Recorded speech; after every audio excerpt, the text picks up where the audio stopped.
Commander Sarah Chen had always prided herself on maintaining a professional demeanor, but right now, she was seriously considering whether punching an 8-foot-tall alien diplomat would constitute an interplanetary incident.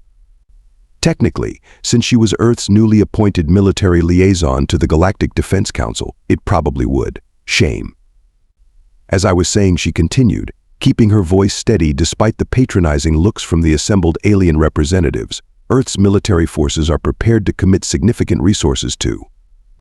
Resources. The Drachnid representative's translator couldn't quite capture the sneering tone, but his body language, all four arms crossed over his chitinous chest, made it clear enough.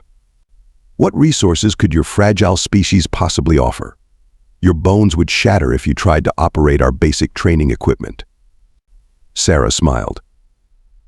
It was the kind of smile that had made hardened Marines back on Earth take an involuntary step backward. Interesting perspective, Representative Kraz Thul. Remind me, how did your last campaign against the Regellian pirates go? The Drachnid's iridescent scales flickered, and what she had learned was embarrassment. The Regellian campaign had been a spectacular failure, despite the Drachnid's superior physical strength. That's hardly relevant to 3 months. That's how long it took a human strike team to clear out the Regellian bases in the Outer Rim. While your forces were busy showcasing their impressive muscles, we were actually solving the problem. Sarah pulled up a holographic display. Would you like to review the after-action report? I'm sure your superiors already have. A ripple of discomfort passed through the chamber. The Drachnid's scales were practically strobing now. The Archon of the Council, a towering crystalline being, raised an appendage for silence. Commander Chen, while we appreciate Earth's enthusiasm, you must understand our concerns. Your species is remarkably fragile by galactic standards. Your bones are a quarter of the density of even our most delicate member races. Your muscles lack the basic strength requirements for most combat situations. Sarah fought the urge to roll her eyes. With all due respect, Archon, humans didn't become Earth's apex predators through brute strength. We survived ice ages, megafauna, and our own destructive tendencies. We don't need to be the strongest species to be effective. In fact, most amusing, interrupted a Vulcan observer, their gelatinous form vibrating with what passed for laughter in their species. The little human thinks surviving primitive beasts qualifies as military experience. Perhaps we should issue you a ceremonial position? Something safe, away from actual combat.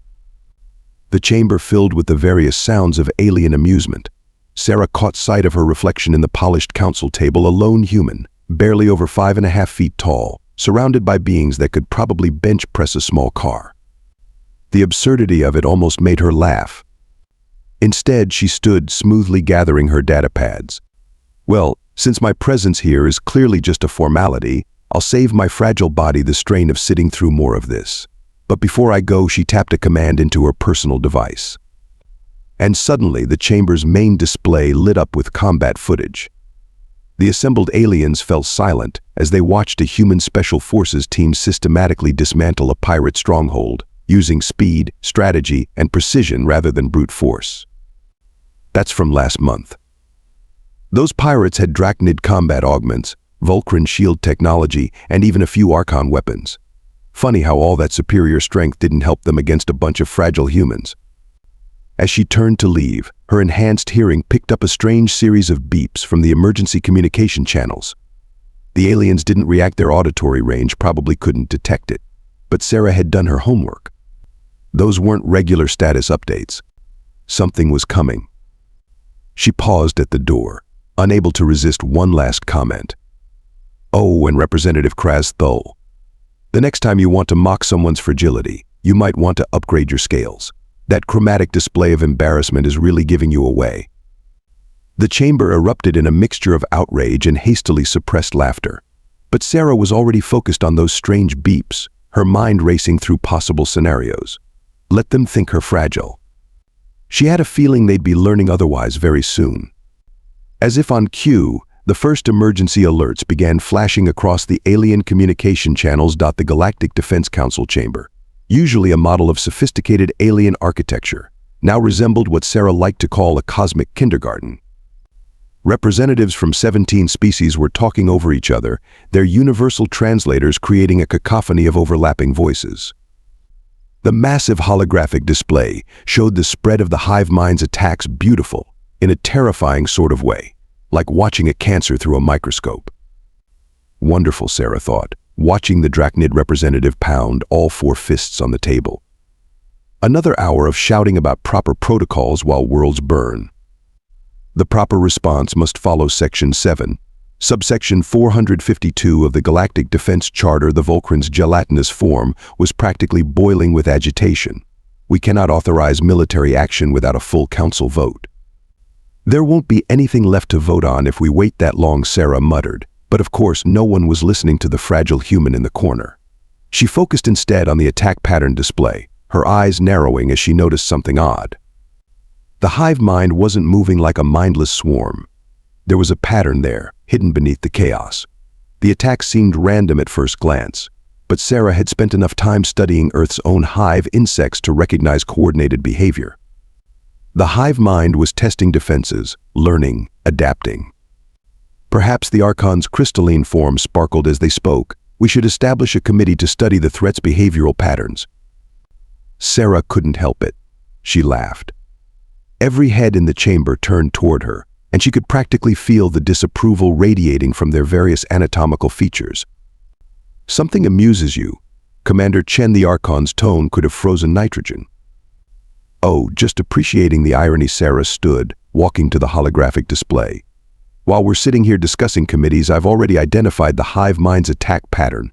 But please, don't let my fragile human mind interrupt your important bureaucratic discussions. Preposterous, Kraz Thul sneered. Your species barely understands spaceflight. You expect us to believe you've decoded their strategy. Sarah zoomed in on a sector of space. See these attack vectors? They're not random. The Hive Mind is using a systematic approach, similar to how army ants on Earth conduct raids. They send out scouts, test defenses, and then she drew a line with her finger, strike where they found weakness. The next major attack will be here, in the Centauri sector. The chamber erupted in dismissive noises of various alien varieties. Impossible, declared a Medusan representative, their neural tendrils writhing. Our predictive matrices show no such pattern. Your predictive matrices, Sarah said through gritted teeth, are looking for conventional military strategies. The Hive Mind isn't using them. It's using biological imperatives, something my primitive species has studied for millennia. She pulled up more data on her personal device. Look at the resource consumption patterns. They're not just assimilating organic matter, they're specifically targeting high-energy biomass concentrations. It's the same way Earth's social insects optimize their foraging patterns. The Hive Mind is basically a giant space-faring ant colony. And you're trying to fight it like it's a traditional army. And I suppose Kraz Thul's scales flickered with mockery. Your fragile species knows how to fight such a threat. Actually, yes, Sarah's smile was sharp enough to cut diamond. Humans have been fighting hive insects for our entire history. We've developed specific strategies for disrupting swarm intelligence. But please continue explaining how my species can't understand warfare while the Hive Mind devours another dozen worlds. The Archon's crystalline form dimmed slightly, their equivalent of a frown. Commander Chen, while we appreciate your creative analysis, we cannot base our military response on analogies to Earth insects. Sarah watched as another alert flashed across the display, another world gone dark. She thought of all the lives being lost while these mighty aliens debated proper procedures. Her patience, already worn thin, finally snapped. Let me make this very clear, she said, her voice cutting through the chamber like a laser. In the time we've spent debating, I've compiled a tactical analysis, predicted their next target, and developed a potential counter-strategy. Meanwhile, the mighty Galactic Defense Council has accomplished exactly nothing except demonstrate why bureaucracy is the real apex predator of the universe. She walked around the table, tapping commands into her device as she spoke. I'm sending each of you my complete analysis. It includes historical parallels from Earth's battles against hive species, adapted for space warfare. I've even included little pictures for those of you who find reading too strenuous. This is outrageous. Kraz Thul's scales were practically strobing. You dare mock this council? No, I dare to try saving lives while you're all busy protecting your political positions. Sarah's voice was ice cold. My fragile species learned long ago that pride is a luxury you can't afford when facing extinction. The emergency alert system suddenly blared. The Hive Mind had just appeared exactly where Sarah had predicted, in the Centauri sector. The chamber fell silent. "Well," Sarah said into the silence, "now that I have your attention, would you like to hear my plan for fighting back? Or should we form another committee to study how a fragile human managed to predict something your advanced mattresses missed?" The Archon's crystalline form pulsed with what might have been embarrassment. Perhaps we should hear Commander Chen's proposal." "How generous," Sarah muttered, pulling up her tactical plans. "Now, if you're all done questioning my species' capabilities, let me show you how we're going to hit the Hive Mind where it actually hurts. And no, I don't mean by showing off how strong you are." As she began her presentation, Sarah couldn't help but notice how the aliens' dismissive attitudes had suddenly shifted to intense attention. Amazing what a little accurate prediction can do for one's credibility, she thought. Now if only they'll listen before it's too late. Novus Prime has fallen. The words hung in the council chamber like a death sentence, followed by Epsilon Eridani and the Cygnus colonies. Sarah stood at the chamber's observation window, watching the emergency beacons of yet another evacuation fleet. 3 worlds, billions of lives. All because the mighty Galactic Defense Council couldn't get their heads out of their collectively superior anatomies long enough to actually do something. She'd had enough. Without warning, Sarah pulled out her neural interface device, standard issue for human military commanders, and connected it to the Council's communication hub. By the time the security protocols registered the intrusion, she'd already bypassed them using tricks learned during the Mars Colonial War. Every screen, every holopad, every communication device in galactic space lit up with her face. "This is Commander Sarah Chen of Earth," she began, her voice steady despite the chaos erupting in the council chamber. "In the last 48 hours, 3 allied worlds have fallen to the Hive Mind while the Galactic Defense Council debates procedures. I'm done watching people die because of political cowardice disguised as protocol." She could see security forces approaching, but she kept going. "You call humans fragile. You mock our physical weakness. Let me tell you about fragility. My species evolved on a death world. Earth's gravity is so strong that most of you can barely stand on it. Our wildlife is so lethal that even your strongest warriors would hesitate to face them. We survived ice ages with stone tools. We outlasted giant predators with nothing but our wits and determination." The security forces stopped, transfixed despite themselves. "During the Mars Colonial War, I led a squad trapped behind enemy lines for 6 months. We survived in pressure suits held together with patch kits, eating recycled protein paste, fighting in conditions that would kill most of your species instantly. We won because we adapted. Because we refused to break. Because human fragility taught us to be smarter, faster, and more innovative than our enemies." She turned to face the council directly now. "You think physical strength is everything? The Hive Mind is stronger than any of us. But strength isn't going to win this war. Intelligence, adaptability, and the willingness to actually fight instead of hiding behind bureaucracy, that's what's going to save us. I'm going to fight the Hive Mind with or without the Council's permission. I have a plan, and I have the experience to execute it. To any officers out there who are tired of watching worlds burn while their superiors debate, I'm launching from Docking Bay 7 in 1 hour. Come if you want to actually make a difference." A young Drachnid officer, barely out of their final molting, suddenly stood. "I volunteer my ship and crew, Commander Chen." "The Medusans stand with you," declared another, their neural tendrils rippling with determination. "This is outrageous," Kraz Thul bellowed. "I order you all to order all you want." Sarah cut him off.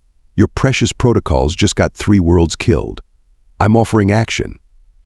She turned back to the broadcast. 1 hour. Docking Bay 7. "And to the Hive Mind you think we're fragile? You're about to learn what humans do when backed into a corner." The broadcast cut off. Sarah turned to leave the chamber, but paused at the door. "Oh, and Kraz Thul, remember when you said humans couldn't handle your basic training equipment?" She smiled. "I completed your elite combat course last week. Set a new record, actually. Funny how being fragile teaches you to work smarter, not harder." As she walked out, she could hear the chamber erupting into chaos behind her. but she could also hear the swift footsteps of younger officers following her lead. By the time she reached Docking Bay 7, she had a small fleet of ships pledging to her command. Orders, Commander asked the young Drachnid officer who'd been first to volunteer. Sarah's smile was fierce. First, we're going to show these bureaucrats what a fragile species can do. Then we're going to make the Hive Mind regret ever leaving their own galaxy. Behind her, more ships were arriving every minute. Sometimes, she reflected, it took a human to remind the galaxy that true strength wasn't about muscle density or bone structure. It was about having the will to act when action was needed. The Hive Mind wouldn't know what hit them. You want us to do what the young Drachnid officer, Vex Thor, stared at Sarah in disbelief. Hide, Sarah repeated, grinning at the assembled alien commanders on her flagship's bridge. We're going to hide our capital ships inside that nebula's radiation field, use our smaller vessels as bait, and then hit them from behind when they take the lure. But that's not honorable combat, a Medusan officer protested, neural tendrils twisting in confusion. Sarah's mind flashed back to her combat instructor on Earth, Master Sergeant Rodriguez, bellowing at their squad during stealth training. You think the enemy cares about a fair fight? You use every advantage you've got, because the only fair fight is the one you win.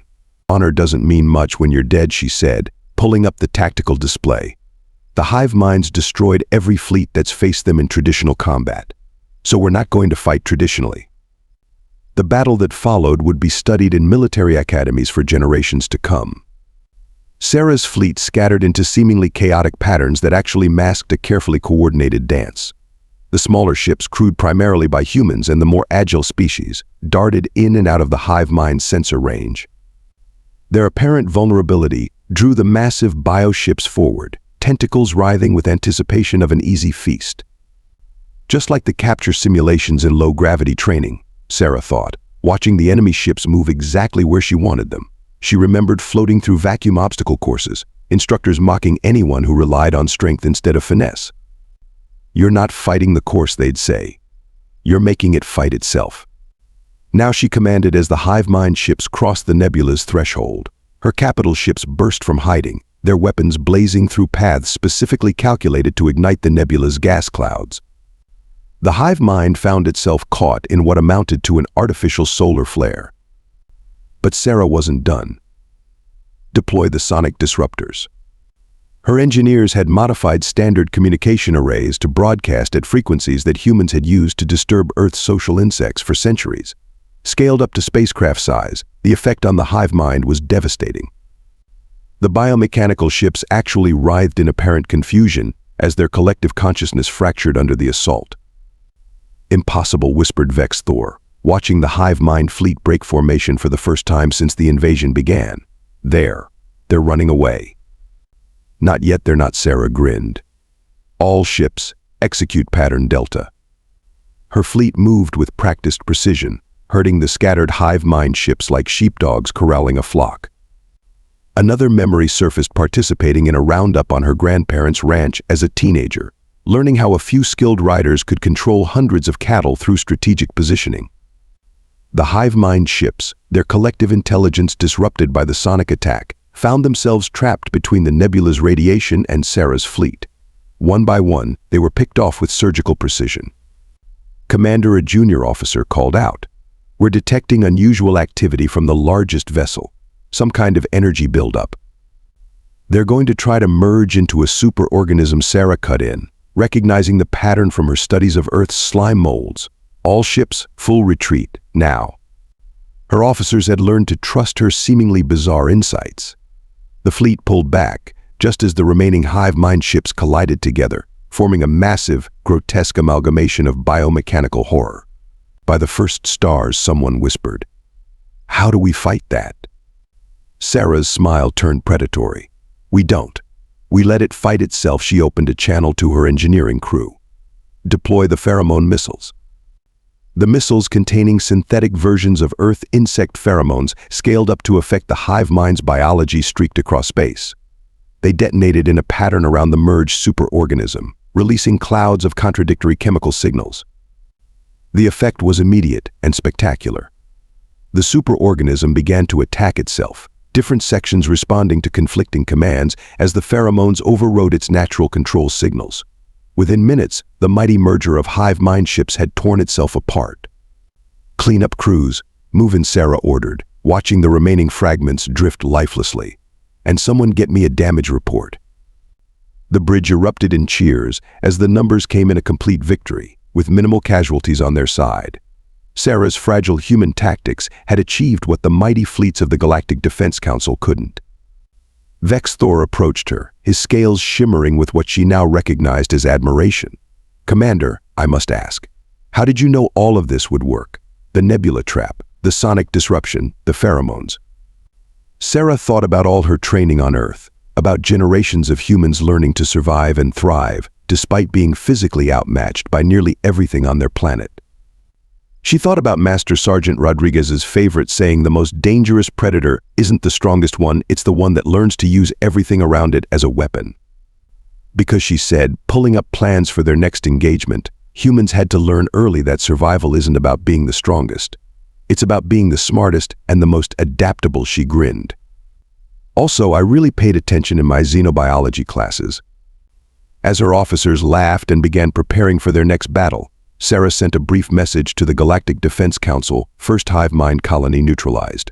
You're welcome. Respectfully submitted by your fragile human commander." She had a feeling they wouldn't be using that word to describe humans much longer. The Hive Mind's main fleet filled the view screen like a grotesque work of abstract art, thousands of biomechanical ships moving with singular purpose. Behind them loomed their massive central hub, a structure that made Earth's largest space stations look like children's toys.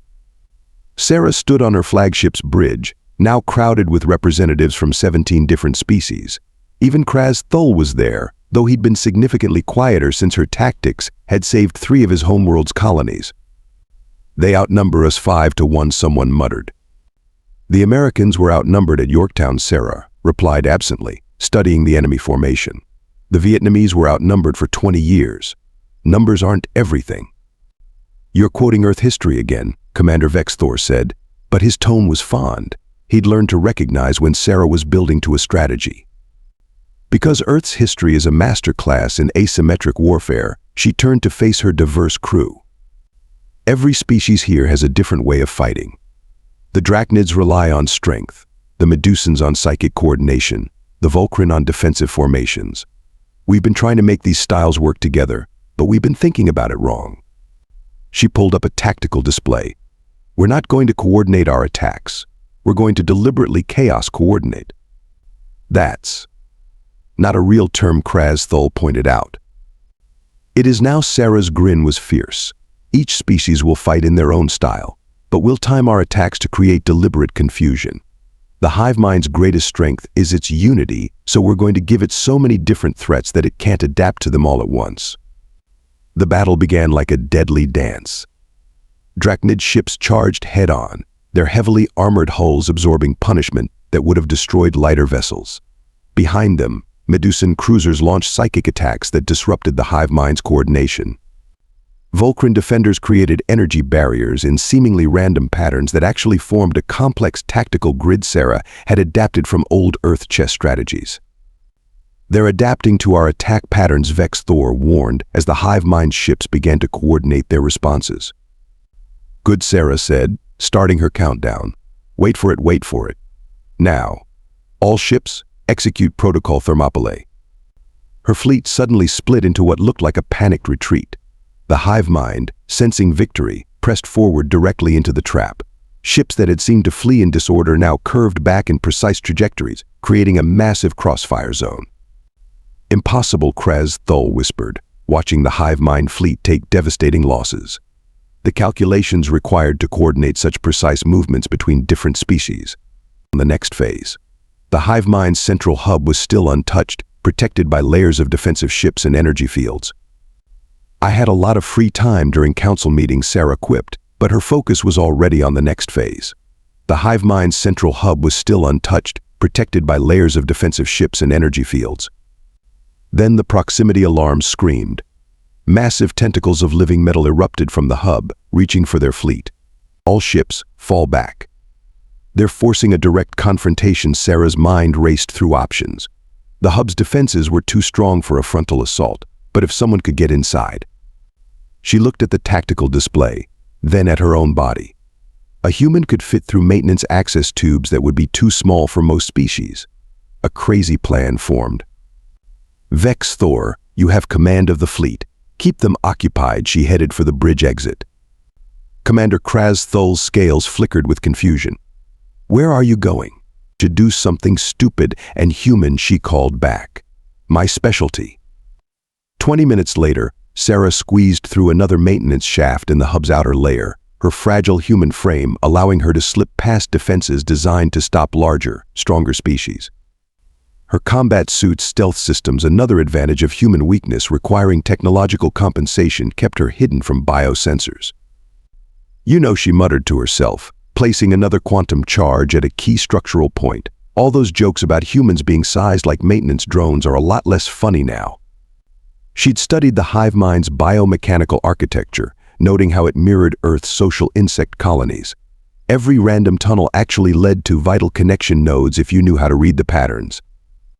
In her ear, she could hear her fleet fighting for survival. The Hive Mind was pushing them back, but they were holding just long enough. The final charge placed, Sarah started her retreat. Then the walls began to shift. "Oh, that's not good." She dove through a closing membrane, rolled, and found herself face to face with a Hive Mind drone. The creature towered over her, its strength enough to crush her with one blow. Sarah smiled. "You know what humans learned from being fragile?" She dropped and rolled as the drone struck, its massive arm getting stuck in the wall. "We learned to dodge."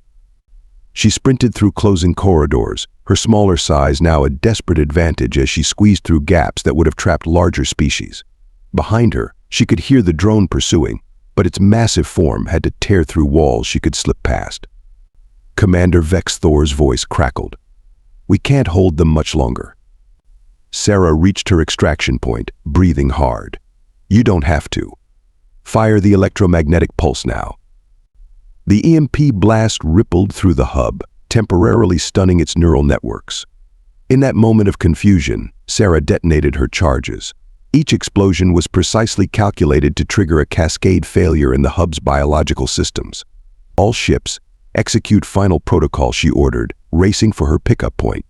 Time to show them why humans love fireworks. Her fleet executed a maneuver that would have been suicidal for any other species they charged directly at the failing hub. The Hive Mind, its defensive coordination shattered, couldn't adapt to 17 different attack styles hitting simultaneously. As her pickup shuttle rocketed away from the hub, Sarah watched the massive structure tear itself apart, its own strength turned against it by strategically placed explosions and calculated chaos. Commander Kraz Thul's voice was uncharacteristically humble. "I believe I owe you an apology about fragility." Sarah laughed as she watched the Hive Mind fleet, cut off from its central intelligence, break apart in confusion. "Keep it. But next time someone tells you humans are weak, remember this: we never needed to be the strongest species. We just needed to be clever enough to use everyone else's strength, including our enemies." The bridge erupted in cheers as the remaining Hive Mind ships either fled or surrendered. Victory achieved not through superior force, but through adaptation, intelligence, and the perfect application of supposed weakness as strength. So Sarah asked as she returned to the bridge, still covered in biomechanical fluid from her adventure in the maintenance shafts, "Who's up for explaining this to the council?" Perhaps Kraz Thul suggested, his scales flickering with amusement. "We should let our fragile human commander do the talking. She seems to have a gift for making the impossible sound reasonable." "Flattery will get you everywhere," Sarah grinned, then turned serious as she surveyed her crew, no longer divided by species, but united by victory. "Though I suggest we skip the part about me crawling through maintenance shafts. Some things are better left as human secrets." The laughter that filled the bridge was universal, transcending species and translator limitations. They had won not because they were the strongest, but because they had learned to use every strength and, yes, every weakness to their advantage. Sarah sent one final message to the Council: Hive Mind threat neutralized. Full report to follow. Respectfully submitted by Commander Sarah Chen, your fragile human officer. P.S. You might want to update your combat training protocols. They're a bit inflexible. The Galactic Defense Council chamber looked different from the Supreme Commander's seat. For one thing, Sarah mused, the view was better. For another, nobody was calling her fragile anymore. The Council recognizes Supreme Commander Chen, the Archon announced, their crystalline form gleaming with what might have been pride. The same chamber that had once dismissed her now stood in respect representatives of the mightiest species in the galaxy, honoring a human. Our view of the Hive Mind conflict has led to significant changes in our military doctrine, a Medusan officer reported, neural tendrils rippling. Earth's historical archives have proven enlightening. Their guerrilla warfare tactics are now required study at all military academies. Fascinating what you can learn from a fragile species, isn't it? Sarah couldn't resist. Several council members had the grace to look embarrassed, or their species equivalent. Kraz Thol stepped forward, his scales shifting in formal patterns.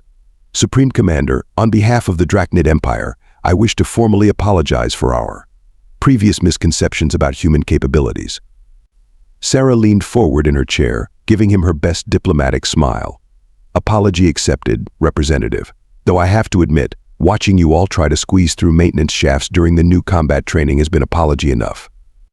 The chamber erupted in laughter. Even Kraz Thol's scales flickered with amusement. The universe, it seemed, had a sense of humor after all. Now, Sarah said, calling up the day's reports, shall we discuss the proposed updates to the Galactic Defense Charter? I have some suggestions about removing certain words from our official vocabulary, starting with fragile. As she led her first official council session, Sarah couldn't help but smile.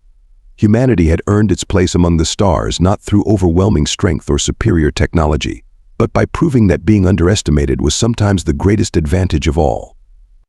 Besides, she thought, watching her fellow council members, still chuckling about the maintenance shaft comment, making ancient alien species laugh might be humanity's greatest victory yet.